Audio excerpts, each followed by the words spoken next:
خاندانوں میں جائیں، ملاقاتیں کریں، ریلیشن شپ بلڈ کریں. اللہ کے رسول صلی اللہ علیہ وسلم کو جو تلقین کی گئی، وَاعْبُدْ رَبَّكَ حَتَّى يَأْتِيَكَ الْيَقِينُ، کب تک عبادت کریں؟ موت تک عبادت کریں. یہاں یقین موت کے معنوں میں ہے، یعنی یہ ہے کہ زندگی سے چھٹی نہیں ہے، روز کے معمولات سے چھٹی نہیں ہے، لائف سے انگیج رہیں، زندگی کے معمولات کو حسب معمول بسر کرتے رہیں، اس میں کمی آنے نہ دیں. یہ دوسری چیز ہے. اور تیسری چیز ہے سوشل سپورٹ. ایک ہوتا ہے ایموشنل سپورٹ، خاص کر نوجوانوں کا اور گھر میں رہنے والوں کا یہ کام ہے کہ اپنے بڑوں کو وہ ایموشنل سپورٹ فراہم کریں، ان سے محبت کریں، ان کا احترام کریں، ان کی خدمت کریں، ان سے باتیں کرنے کے لیے وقت نکالیں اور ان کے ساتھ بیٹھیں. یہ ایموشنل سپورٹ بڑوں کو دینا چاہیے. اور انسٹرومنٹل سپورٹ کا مطلب ہے کہ جب بڑے بیمار ہو جائیں تو تیمارداری کی جائے، دوا کا انتظام کیا جائے، علاج کیا جائے، ان کی ضروریات کی تکمیل کا خیال رکھا جائے. یہ وہ تین چیزیں ہیں جو ماہرین نفسیات بتاتے ہیں کہ بڑھاپے میں ایک اچھی زندگی بسر کرنے کے لیے لوازمات ہیں. قرآن میں بڑھاپے کے موضوع پر میں نے جب آیتوں کو تلاش کیا تو 16 آیتیں تو مجھے ایسی ملی جن میں راست بڑھاپے کا ذکر ہے، اور بڑھاپے کے ذکر کے بغیر بھی 10-15 مقامات پر بڑھاپے کا تذکرہ آیا ہے. ان میں سے پہلی جگہ وہ ہے جو آیت میں نے ابھی تلاوت کی. 16 کا تذکرہ تو نہیں کروں گا، لیکن کم از کم 2-3 پوائنٹس آپ کے سامنے رکھنا ضروری سمجھتا ہوں. ان میں سے ایک بات اللہ تعالیٰ نے یہ فرمائی کہ بڑھاپے کا مزاج یہ ہے کہ وَمِنْكُمْ مَنْ يُرَدُّ إِلَىٰ أَرْذَلِ الْعُمْرِ، کہ اللہ تعالیٰ بعضوں کو بڑھاپے کے اس مرحلے میں پہنچا دیتا ہے لِكَيْ لَا يَعْلَمَ مِنْ بَعْدِ عِلْمٍ شَيْئًا، کہ جاننے کے بعد انسان بھولنے لگتا ہے.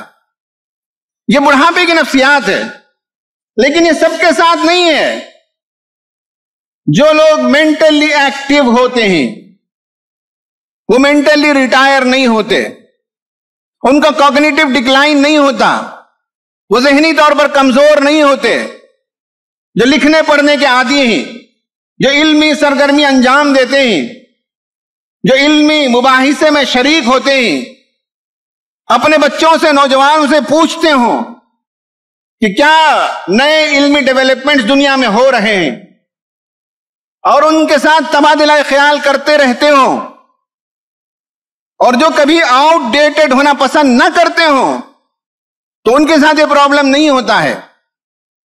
تو کوگنیٹو ڈکلائن سے بچنے کا طریقہ یہ ہے کہ قرآن کا مطالعہ ہو، تفسیروں کا مطالعہ ہو، لٹریچر کا مطالعہ ہو، کتابیں پڑھی جائیں، میگزین پڑھیں، انٹرنیشنل حالات پر نگاہ رکھیں، ڈیبیٹس کو سنیں، ڈیبیٹس میں حصہ لیں، اجتماعات میں جائیں، وہاں جو علمی باتیں ہوتی ہیں انہیں غور سے سنیں، اور ان علمی باتوں کو گھر میں لا کر سنائیں، نواسوں اور پوتوں کو، نیکسٹ جنریشن سے علم شیئر کریں. تو قرآن نے جو بتایا کہ کچھ لوگوں کا حال یہ ہو جاتا ہے جاننے کے باوجود ایسے ہو جاتے ہیں جیسے کچھ نہیں جانتے، تو اس سے بچنے کا طریقہ یہ ہے کہ ہمیشہ مینٹلی ایکٹیو رہیں. یہ ایک بات ہے جو ہمیں یاد رکھنے کی ہے. دوسری بات وہ یہ ہے کہ جنریٹو بنے. اس پر میں نے قسط دوم میں کہا تھا، یعنی یہ کہ اگلے جنریشن کو اسلام سے روشناس کرائیں، اسلام سے آگاہ کریں، اسلامی تعلیمات سے واقف کرائیں، اسلام کے بارے میں باتیں بتائیں. ینگر جنریشن آج کل دنیا بھر کے علوم سے تو واقفیت رکھتی ہے، لیکن اس نسل کے اندر قرآن کی باتیں، سیرت کی باتیں، اسلام کی جو بنیادی باتیں، فقہ کی باتیں، اس سے وہ نابلد ہوتے ہیں. تو بڑوں کا کام یہ ہے کہ اپنے آنے والی نسلوں تک اس کو منتقل کریں.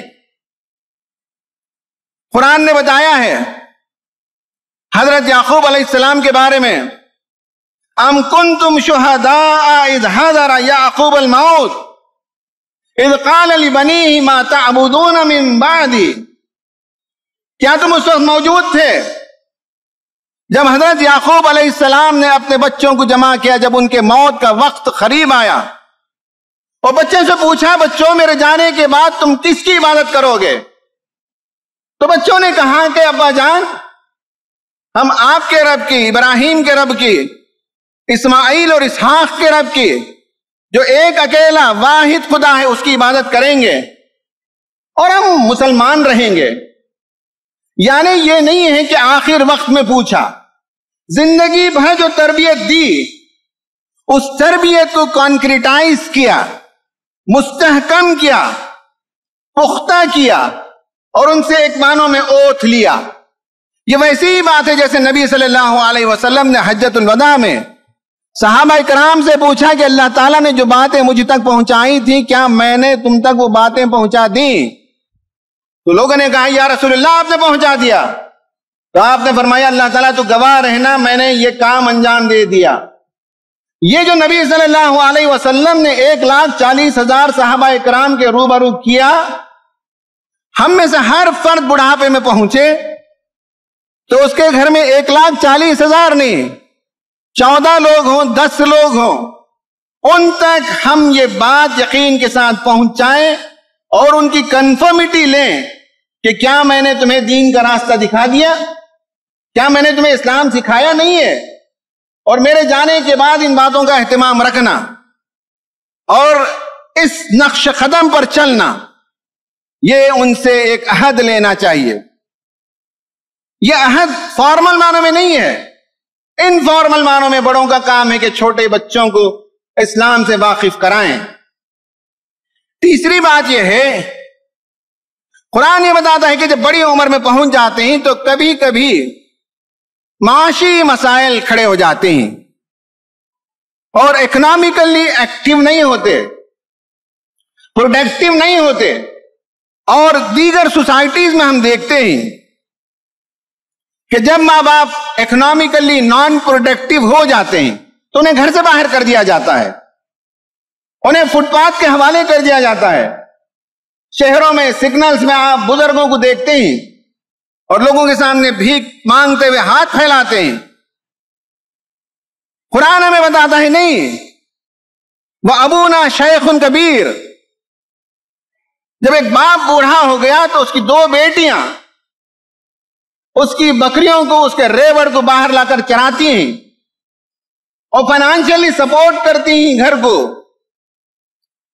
حضرت یوسف علیہ السلام کے پاس برادران یوسف راشن لینے کے لیے آئے تو وہاں بھی یہی کہا کہ ان کے ابا بزرگ ہیں، بوڑھے ہیں، بنیامین کو پکڑو نہیں، بنیامین کو رہا کر دو ورنہ ان کے والد پریشان ہو جائیں گے. تو معلوم ہوا کہ بڑھاپے میں اکنامکلی سپورٹ کرنا، کھانا پانی کا انتظام کرنا، زندگی کی ضروریات کا انتظام کرنا، یہ اسلامی تعلیمات کا حصہ ہے اور بچوں کو چاہیے کہ لازماً یہ کام کریں. اور ایک بات یاد رکھیں، اللہ کے رسول صلی اللہ علیہ وسلم نے فرمایا کہ اگر ماں باپ تمہارے دنیا سے رخصت ہو گئے ہوں تو ان کے جو قریب ترین رشتہ دار ہیں ان کی خدمت کرو تو والدین کی خدمت کرنے کے برابر ہے. آج جو نفسا نفسی کا عالم ہے، آج جو انسان سیلفش ہوتا چلا جا رہا ہے، اس کے نتیجے میں دوسروں کو دینا تو دور کی بات، اپنے والدین تک کو لوگ ماہانہ خرچ نہیں دیتے. میرے پاس ایک کلائنٹ آئی، ہائیلی کوالیفائڈ تھی، پوسٹ گریجویٹ ڈاکٹر ہے اور خود اس نے بتایا کہ 2-2.5 لاکھ روپے اس کی تنخواہ ہے اور اس کا شوہر بھی پوسٹ گریجویٹ ڈاکٹر ہے، اس کی تنخواہ بھی 2-2.5 لاکھ روپے ہے. جو شوہر ہے اس کے والد نے کہا کہ ماہانہ تم مجھے 25,000 روپے دو گے. تو اس موضوع کو لے کر اتنی ناراض ہوئی کہ دماغی توازن ختم ہو رہا ہے. ڈپریشن کا شکار ہو گئی کہ ان کے والد کیوں مانگتے ہیں ہمارے پیسے. حالانکہ لڑکی کا پیسہ نہیں پوچھا گیا, بیٹے سے پیسے انہوں نے پوچھا. یہ کوئی تعویل کرنے کی ضرورت نہیں کہ آپ کو تو اتنی آمد نہیں آتی ہے, آپ کو تو پینشن آتا ہے. بچوں کا یہ کام نہیں ہے, بچوں کی تو یہ ذمہ داری ہے کہ والدین مطالبہ کریں تو دیں. اب اس کے نتیجے میں ہم دیکھتے ہیں کہ انسان پیسوں کے معاملے میں تنگ دل اور شح نفس کا شکار ہوتا ہے, تو اس کے نتیجے میں ذہنی بیماری خریدتا ہے. اور پیسے اگر والدین پر خرچ کرتا ہے تو ان کی دعائیں ملتی ہیں, زندگی میں خیر و برکت آتی ہے. یہ ہمیں اس کا احساس نہیں ہوتا ہے.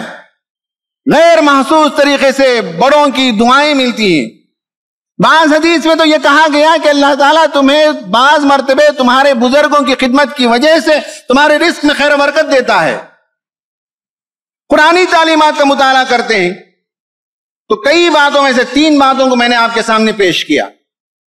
ایک یہ ہے کہ مینٹلی ایکٹیو رہیں, کبھی ریٹائر نہ ہو مینٹلی, اس کا اہتمام ہمیں کرنا چاہیے. دوسری بات میں نے یہ بتائی کہ نیکسٹ جنریشن تک, اگلی نسل تک, نیکسٹ جنریشن کو اسلام کی تعلیمات سے روشناس کرائیں, اور معاشی طور پر مضبوط رہیں. اور خدا نخواستہ اگر معاشی کمزوری آ جاتی ہے تو بچوں یا قریبی رشتہ داروں کی ذمہ داری بنتی ہے کہ یہ کام کریں. پروڈکٹیو ہونے کے سلسلے میں, ریزیلینٹ ہونے کے سلسلے میں, بڑی عمر میں ریٹائر نہ ہو مینٹلی اور فزیکلی, اعلیٰ ترین مثال نبی کریم صلی اللہ علیہ وسلم کی ہے. انگریزی تاریخ کے مطابق 61 سال اور عربی تاریخ کے مطابق 63 سال کی زندگی آپ صلی اللہ علیہ وسلم کو ملی, اور آخر کے 5 سال موسٹ پروڈکٹیو رہے. اسی زمانے میں حدیبیہ کا پیکٹ ہوا, اسی زمانے میں خیبر کو فتح کیا گیا, جنگ حنین بھی اسی زمانے میں, طائف کو کیپچر کیا گیا اسی زمانے میں, بغیر لڑائی کے مکہ فتح کیا گیا, اور حجۃ الوداع میں 1,40,000 صحابہ کرام کے سامنے آپ نے گفتگو کی. آپ دیکھ سکتے ہیں کہ نبی کریم صلی اللہ علیہ وسلم کے گراف پیک پر ہی گیا, کبھی پیک سے جا کر واپس ڈاؤن نہیں ہوا. یہ جو پاسٹ دا پیک کہتے ہیں, ایک آدمی کے پیک کا زمانہ ہوتا ہے, اس کے بعد کرو ڈاؤن ہوتا ہے, تو پاسٹ دا پیک زندگی گزار رہا یہ کہا جاتا ہے. آپ صلی اللہ علیہ وسلم کی زندگی میں پاسٹ دا پیک کبھی نہیں رہا, آلویز پیک پر تھے. ہر چوٹی سے بلند چوٹی, بلند سے بلند ترین چوٹی کا سفر کرتے رہے. اور آپ جب اس دنیا سے رخصت ہوئے تو زندگی میں آپ نے دیکھا کہ نہ مینٹلی اور نہ فزیکلی آپ ریٹائر ہوئے. ہمارے لیے سب سے بہترین مثال نبی کریم صلی اللہ علیہ وسلم کی ہے. خواتین و حضرات, میں اپنی گفتگو ختم کر چکا, اور میں نے شروعات کی تھی زندگی کے 4 مرحلوں سے, اور پھر میں نے بتایا کہ آج ہم اس لیے گفتگو کرتے ہیں کہ زندگی کے آخری مرحلے کو ہم بہتر بنا سکیں, اسے کریکٹ کر سکیں, اور اس کا اگر کریکشن ہو جاتا ہے تو آل از ویل, سب ٹھیک ہو سکتا ہے. پھر میں نے سائیکالوجی کی روشنی میں بھی 3 باتیں بتائیں, قرآن کی روشنی میں بھی 3 باتیں بتائیں, نبی کریم صلی اللہ علیہ وسلم کے اسوہ حسنہ سے بھی میں نے بعض باتیں بتائیں. آخر میں اپنی گفتگو ختم کرتے ہوئے چاہوں گا کہ ہمارے بزرگ اس بات کو یاد رکھیں کہ فزیکل ایکٹیویٹیز اور آؤٹ ڈور لائف کو باقی رکھیں, اس سے کبھی بچنا نہیں چاہیے, باہر کی سرگرمی باقی رہے. دوسری چیز یہ ہے کہ مینٹلی کبھی ریٹائر ہونے کا احساس پیدا نہ کریں, اس سے زندگی ڈل ہو جاتی ہے. تیسری بات یہ یاد رہے کہ 40 سال کی عمر میں ہماری جو غذا تھی ویسے غذا نہیں ہونی چاہیے, عمر کے لحاظ سے اس میں چینج آنا چاہیے. اس کو بھی انسان پیش نظر رکھے تو صحت مند رہتا ہے. اور یہ یاد رکھیں کہ 60 کے بعد you must have a reason to live, زندگی کا کوئی مقصد ہو. 60 سے پہلے اور مقاصد تھے, 60 کے بعد social life, religious life, contributing to the society, یہ جب ہمارے پیش نظر ہوگا تو ایک اچھی زندگی, ایک اچھا بڑھاپا ہوگا. اور ریزن ہی نہ ہو زندگی کا تو بہت مشکل ہو جاتی ہے زندگی. تو ان سب چیزوں کا اگر اہتمام کریں گے تو انشاءاللہ ہم سب کا جن کو اللہ تعالیٰ بڑی عمر دے گا ان کا بڑھاپا خوشگوار اور سہانا ہوگا، اور جب اللہ تعالیٰ سے ملاقات کریں گے تو اللہ تعالیٰ ہم سے راضی ہوگا اور خوش ہوگا اور ہمارے لیے انعامات انتظار کریں گے۔ اللہ تعالیٰ ہمیں ایک ایسی زندگی بسر کرنے کی توفیق عطا فرمائے۔ اقول قولی ھذا استغفر اللہ لی ولکم اجمعین۔